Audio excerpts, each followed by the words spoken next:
Bun venit la etalarea pentru semnele de apă pe Tarot Lovers. Prima etalare o avem pentru ascendent lună soare în Rac. Să vedem ce avem aici pentru voi. A picat deja două cărți. Regele de spade și pajul de spade. Să vedem de ce avem aici. Și regele de bâte. Cei care sunteți asociați cu cineva, să știți că veți avea o perioadă foarte bună. Judecata, diavolul. Aici cred că este o datorie, pentru că din start a venit ideea regelui cu desăbii. Judecata și diavolul este o datorie care nu vă lasă în pace sau care vă deranjează și au venit acum poate niște acte, ceva la care, bineînțeles, nu aveți banii respectivi.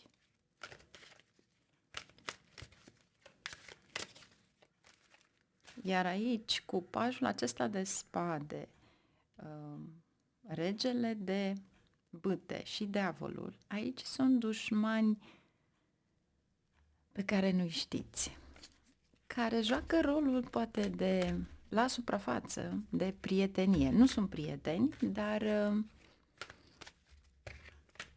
au ceva care parcă încearcă să vă ajute cu ceva, să nu aveți încredere în ei, pentru că ăștia sunt inamicii ascunși care se activează împotriva voastră. De ce? Pentru că vin dintr-o altă viață. Ia uitați, exact asta am spus și veți vedea în drumuri scurte, bineînțeles. Doream să clarific diavolul și dacă tot a venit cavalerul de bâte, vedeți că vă pierdeți foarte mult timp pe ceva la care nu ar trebui.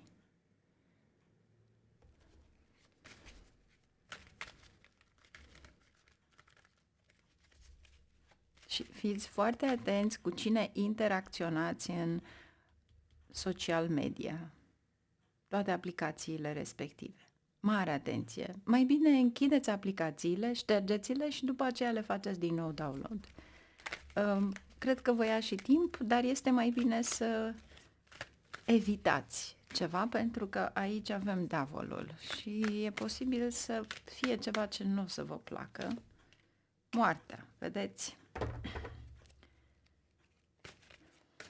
O schimbare majoră, ceva care se închide,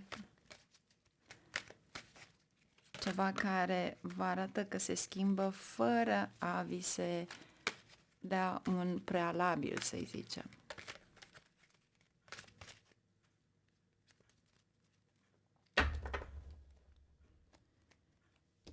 Șase de bâte. Cavalerul de monede. Deci, ce vă salvează pe voi să aveți succesul este munca pe care ați depus-o până acum. Asta este dovada. Și aveți și chetu, deci drapelul. Deci, dovada este că ați făcut o muncă excelentă până acum, ați luat niște responsabilități foarte mari în munca voastră și în momentul în care vin întrebări sau de la superiori, posibil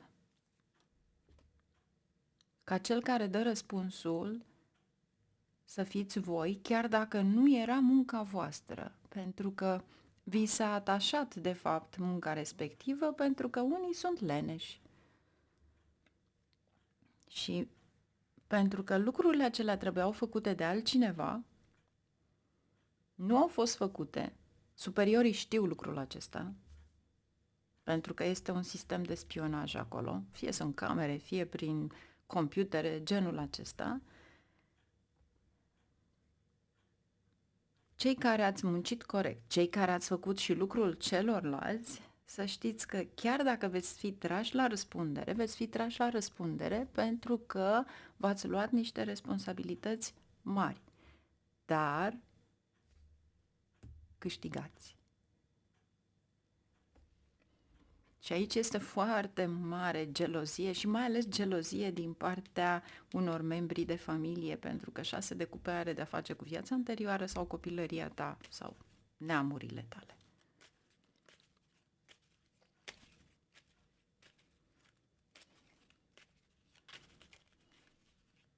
Ce avem aici? 7 de cupe, noutăți false, minciuni, 5 de monede, cineva care vrea să-ți sustragă bani sau poate să te facă să mai faci o datorie de bani, să nu o faceți, pentru că nu este cazul, aici veți avea succes, vin niște bănuți care au fost munciți și care abia acum trebuie să ajungă la voi. 9 de cupe. Măcar o singură dorință să știți că se va realiza. Vedeți, aici este munca voastră depusă, aici sunt rugăciunile voastre. Nu contează că sunt aceste două cărți, aici se face judecata. Aici iese de fapt la suprafață. Cineva care a vrut să vă fure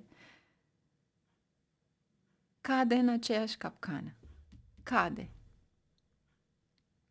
Știți cum este vorba aceea că dacă ai de-a face cu dracu, dar tu n-ai cunoscut pe mama dracului, fiecare copil are o mamă. Fie că trăiește sau nu trăiește, mama respectivă va face tot posibilul să-și apere copilul, fie că este un suflet etern, fie că este în viață. Întotdeauna se va ruga pentru copilul ei.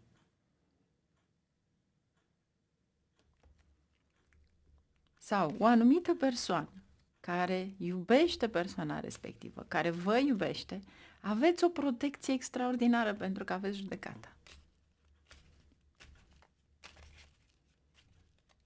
Iar când am moartea, întotdeauna e o combinație de pământ lăsat de străbunici, de certuri în familie, cine ia și ce ia și se bată toată lumea de la o bucată de pământ care de fapt nu are nicio valoare. Valoarea este sentimentală.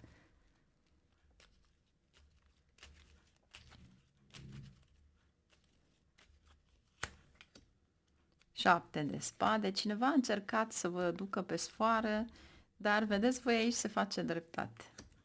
Eremitul. Cercetează mai bine toate lucrurile și cineva care îți arată de fapt că poate mai ai niște datorii, fiți atenți că nu este ceea ce credeți. Dar în primul rând datoria este mult mai mică, iar dacă este ceva legat de stat, calculați dobânzile, faceți ceva pentru că aici este o înșelătorie. Trebuie să mergeți la cineva care este specialist pe așa ceva, dacă nu faceți voi ceva. Și în momentul în care semnați un contract, citiți-l cu atenție, vedeți care sunt rândurile acelea mici, care nu se văd, literele mici, pentru a înțelege ce se întâmplă. 4 de monede. E ca și cum vă blochează niște bani care ar trebui să intre în buzunarul vostru. Moartea. 9 de bâte. Se sfârșește în sfârșit, obstacolul care era pus în fața ta. Hierofantul, dați de pomană la o biserică sau la oameni săraci. Sau în numele strămoșilor voștri. Amintiți-vă cu drag de ei. Chiar dacă nu vă trebuie nimic de la ei, ci pur și simplu chemați-i să vă ajute. 6 de bâte. Turnul. Marea surpriză. Marea surpriză este succes. Deci nu câștigă nimeni care este gelos pe tine. Dar încă o dată vă spun, mare grijă, nu vorbiți absolut nimic online, nu dați atenție la nimic, absolut nimic, nici măcar să vă uitați pe postările respective, pentru că se vede în internet cine se uită.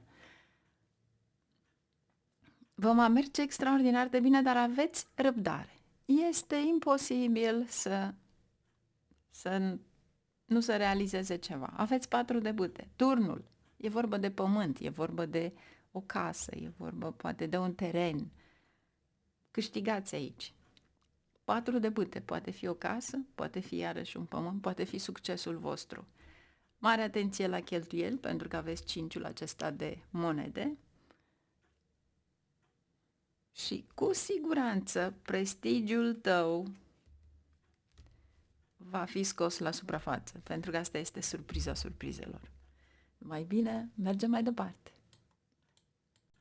Ascendent, lună, soare în Scorpion. Ce avem aici pentru voi? Ce avem pentru Scorpion?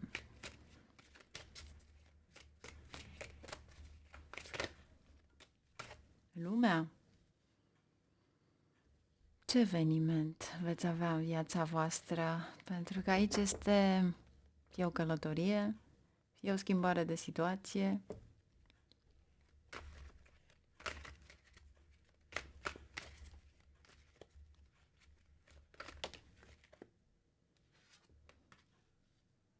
Cavalerul de monede.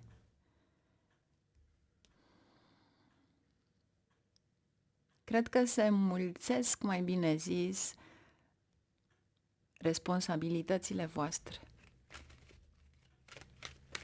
Pentru că este cartea lui Saturn, se înmulțesc responsabilitățile voastre și vă îngreunează într-un fel sau altul drumul. Un nou job. Poate unii dintre voi chiar căutați să vă schimbați jobul sau modul în care doriți să vă asimilați sau ceea ce doriți acum să faceți.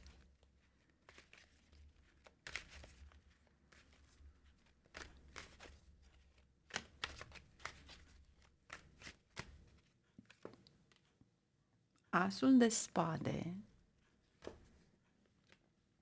5 de cupe. Aici sunt niște întârzieri.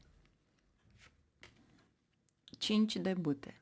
Trebuie să luptați pentru ei, dar eu aici văd că, de fapt, toți cei care sunt împotriva voastră parcă sunt activi, poate aveți niște certuri de la ceva. Vreau să văd de la ce sunt certurile respective. Ce vrea să ne spună 5 de bâte. 5 de bâte. Să ne clarifice 5 de bâte.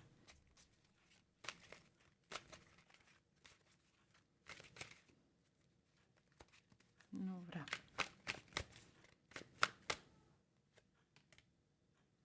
Asul de monede.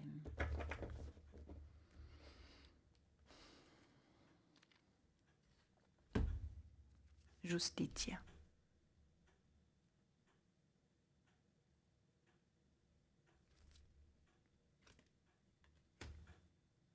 Nu dați bani cu împrumut. Primul lucru care vi-l spun.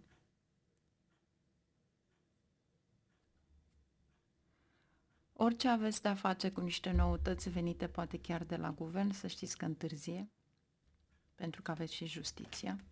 2 de monede. Poate unii dintre voi încercați să vă reveniți financiar. 6 de bute, veți reuși, dar nu dați bani cu împrumut. Aici este nu numai un nou job, aici este de fapt și ceva la care tu încerci să faci, dar nu ai rezultatele la care te așteptai.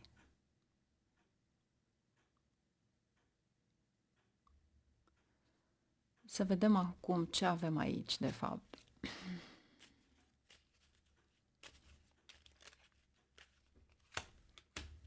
Luna, 2 de bâte. Oamenii vor încerca să te umilească. Și posibil pentru unii dintre voi să fiți răciți. Pentru că Saturn cu Luna dă o răceală. Luna este apa, deci unii dintre voi posibil să aveți răceală, să vă curgă nasul. Aveți grijă de voi.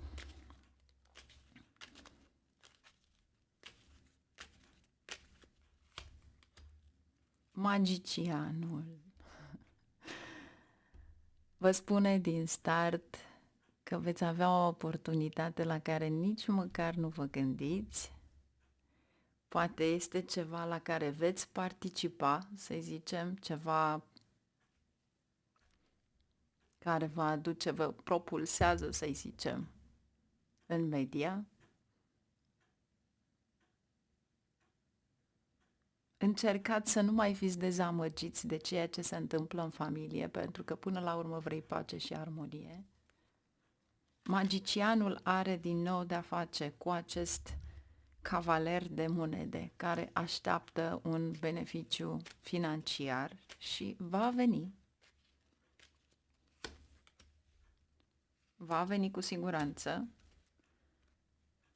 Lăsați pace și armonia în familia voastră pentru a se liniști spiritele. Nu vă certați cu nimeni și nu împărtășiți absolut nimic dacă aveți probleme în relația voastră de căsătorie. Absolut nimic. Pentru că se va găsi cineva să vă umilească. Fie pe voi, fie persoana cealaltă. Voi trebuie să înțelegeți că în momentul în care vorbiți de o anumită persoană, în primul rând vorbiți de voi. Pentru că voi sunteți primii care stați cu persoana respectivă. Deci, cu alte cuvinte, voi veți fi primii umiliți. Și pentru că spălați rufele murdare în public.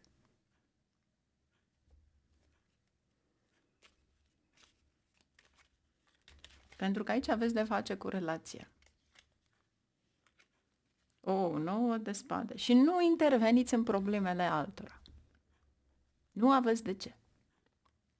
Nu vă băgați în problemele altora. Chiar dacă vine cineva să vi le spună.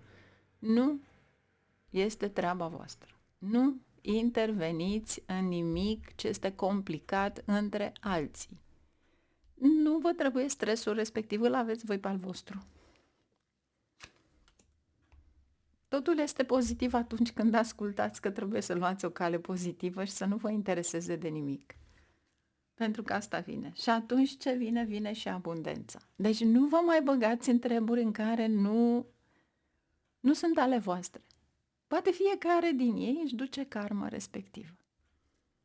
Voi trebuie doar să știți că să aveți grijă de sănătatea voastră, să aveți grijă de relația voastră. Succesul este asigurat. Da, sunt niște încercări mici, niște întârzieri care te frustrează, dar totul va fi bine. Și încearcă să nu dai nici măcar un bănuț cu datorie. Iar dacă ai o datorie, dă ceva din bănuții respectiv ca să știi că dormi liniștit. Ceea ce nu cred. Vin alții să vă ceară bani. Iar cei care studiază, cei tineri, aici este capul matematicianului. Trebuie să depuneți muncă și cu siguranță veți lua examenele. Soarele vă dă tot, străluciți. E posibil să aveți o perioadă mai amară, dar până la urmă iese soarele. După fiecare furtună iese soarele. Mergem mai departe. Ascendent, lună, soare în Pești. Ce avem aici pentru voi?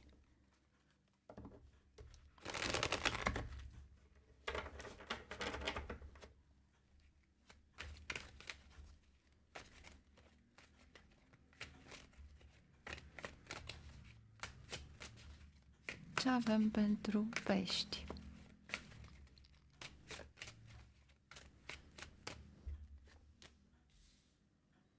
Cinci de cupe, 4 de cupe, moartea. Foarte sensibili.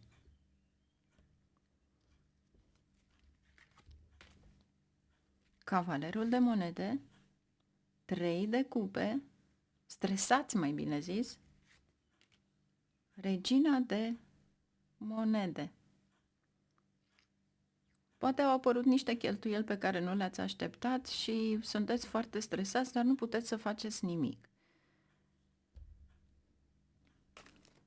Și e ca și cum ați căuta o soluție să ieșiți din situația respectivă, iar treiul ăsta de cupe ar fi poate un nou job. Carul, 10 de bute. Nu schimbați jobul.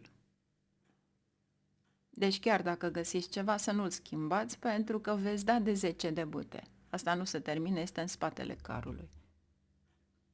Sau poate unii dintre voi doriți să vă cumpărați o mașină, mașina respectivă este mai scumpă și atunci aveți impresia că dacă veți schimba jobul respectiv, veți putea să plătiți tot ce este. Nu e așa. Aici vă spune pur și simplu să aveți răbdare. Muncă asiduă, să fiți economici, pentru că asta face cavalerul acesta de monede și regina de monede la fel, își administrează banii.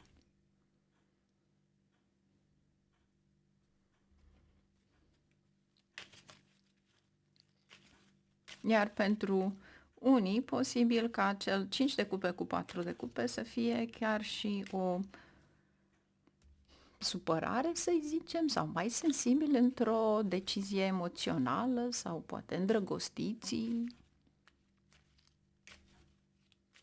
sau poate ceva care îți aduce aminte de niște memorii din trecut care nu sunt prea plăcute.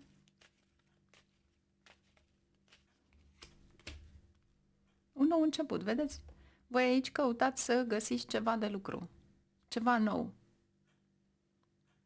Dar cu ceea ce aveți voi aici, voi luați o decizie emoțională. Și atunci înseamnă că nu va fi bună decizia respectivă pentru că aveți în aceeași linie cu moartea. E ceva care vei plăti, care va încerca să-ți transforme tot programul tău. Și în primul rând aveți grijă de sănătatea voastră. Picat o carte. 6 de spade. Da, unii dintre voi chiar vă gândiți să vă schimbați jobul, să mergeți undeva în străinătate. Mai bine mergeți la un picnic decât să mergeți în străinătate. Știu că e frig prin unele părți, dar nu. Asta văd aici. Aveți un pic de răbdare.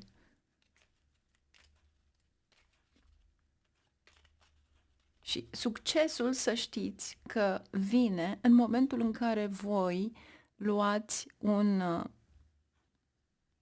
sfat sau vă gândiți la ce făceau bătrânii înainte, pentru că moartea are de-a face și cu sufletele care au plecat. Carul. Vedeți, reușiți. 7 de cupe sunt ideile voastre, pajul de monede. Dacă ați schimba ceva, totul va fi extraordinar, totul... Nu vă puneți bazele în asta.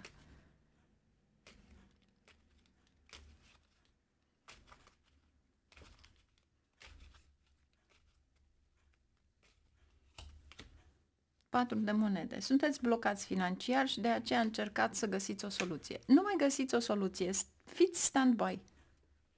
Așteptați puțin, aveți un pic de răbdare. Pentru că va fi ceva care vei începe la locul tău de muncă. 7 de bute și în care va trebui să-ți păzești poziția pe care o ai. Vedeți? Vă dă ceva. Acum ce vă spune să faceți? 4 de spade, aveți grijă de sănătatea voastră, în primul rând, pentru că este Pluto, e ceva la care, datorită emoției respective, vă auto-îmbolnăviți, cu alte cuvinte, dar încercați pe cât posibil să nu vă încredeți în ceva în care este nou. Aveți foarte multă încredere că e posibil să fac lucrul ăsta, că voi face lucrul ăsta, nu. Lăsați-o un pic mai ușor, pentru că asta mi-arată aici 7 ăsta de cupe. Iar 4 de spade și scorpionul. Casa 8-a întotdeauna este casa scorpionului, chiar dacă voi nu aveți scorpion în casa 8-a. Atunci când apare și are de-a face cu un 4 de spade care poate fi ospitalizare, e posibil să fie o alergie de piele. Poate fi orice tip de alergie. De ce? Păi aveți și 4 acesta de cupe, care poate fi o alergie la ochi, adică lăcrimezi în continuu.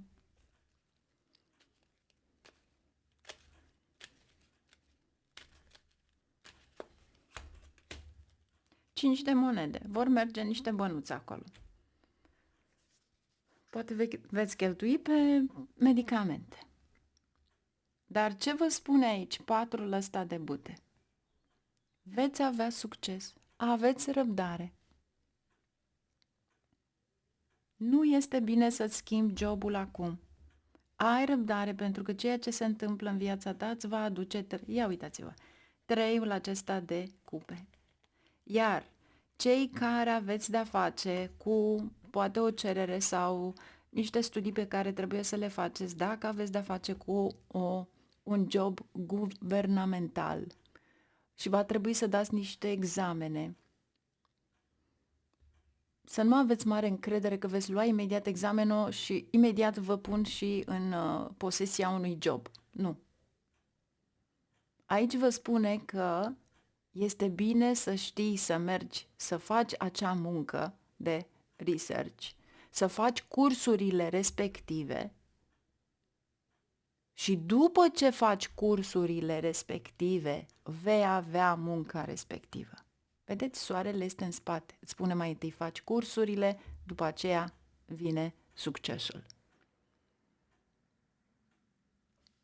Iar cei care întârzie niște plăți să vină la voi, aveți răbdare. Aveți răbdare, vor veni. Numai bine, la revedere!